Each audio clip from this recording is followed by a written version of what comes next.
In Rio Tinto, over the last couple of years, we've taken about $5 billion out of our cash cost structure. Now that's involved a variety of things across the board, a massive number of initiatives, some big, some small, but all touching all parts of the business, and we've asked all the business to get involved for whatever contribution they can make. I'm supportive of all kinds of cost savings. I'm absolutely a sports addict, but when I was running the toll road company in Australia, we had a box at the MCG, the Mecca of sport in Australia. Olympic Stadium 1956, home of the recent World Cup final that Australia won that one, didn't they? The World Cup cricket. But I had to shut the box down. It was $200,000 a year, and we couldn't justify taking a customer there because we were dealing primarily with government. They couldn't accept the entertainment, so more often than not it would be employees sitting around having a good time, that was great, but it wasn't the intended purpose. I've made people use pool cars rather than rental cars. I've made them purchase complicated air tickets. I've cut tea and biscuits. I've banned lunchtime meetings to avoid paying for sandwiches. This is sort of... so some of these things I'll do, and circumstances dependent. But at the end of the day, it's not my money that I'm spending, it's our shareholders' money, and that's always got to be with a view to a bit more consciousness. So spend the company's money as if it were your own. Act as an owner is a very simple way to think about that. There's really only two reasons to spend money. One is on things that are compulsory. So if I take a very simple case, we have to prepare accounts.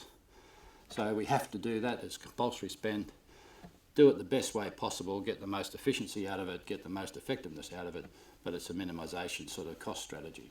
The second way you spend money is when you're investing in improvement or investing in some form of benefit return. So if that's the case, what is the return and when do I get it? That's the key thing from that. So coming up with big ideas, obviously step one. Often senior management will tell you what they want to do, what needs to be done, but rarely will they tell you how to do it. So the door's open to your creativity on how you solve management's problem. This is where the opportunity emerges for you to become the intrapreneur. You need to challenge the paradigms that others have imposed. So let's talk a bit about that in entrepreneurship. Business is evolving so fast now that capacity now exists to reinvent the company from within. Compared to the sales team and the accountants who focus on the top and bottom line, the procurement profession touches a lot of those lines in between. It also touches the balance sheet, it also touches big time the cash flow. And that's one of the unique areas in the business that does that. So you understand what really makes the business tick, and you understand where there's opportunities for improvement and creating new enterprises inside the organisation. I'll just give you a little example of this. We had a monopoly supplier, an absolute monopoly supplier. We couldn't get a competing bid on a particular product. I won't go into detail of exactly what it was because it's sort of still commercially sensitive.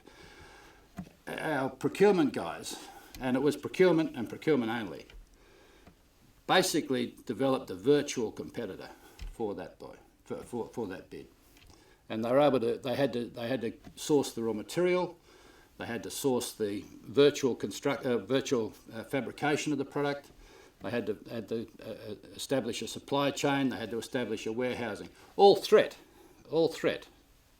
never ever eventuated, but it brought the monopoly supplier to the table with a whole lot more competitive tension in the process, knowing that we were serious and we were prepared to follow through. That was something that started, absolutely started, was totally motivated within the procurement organisation. These are things that retail have been doing for a long time, things like home brands, airlines, low budget carriers and the like. The faster you innovate, the more intellectual property you can develop and the more opportunity you have to steal a march on your competition. At Rio, we don't restrict ourselves. We'll plagiarise good ideas from wherever we can see them. So we don't restrict ourselves to the mining industry. If you think about the car industry as one of the areas where we have a bit of a connection. Sam Walsh is actually a product of the procurement function. He learned most of his business was in the automotive industry, started in the procurement side of things. So we've got some of the logistics from procurement from the automotive industry in our iron ore operations in Western Australia.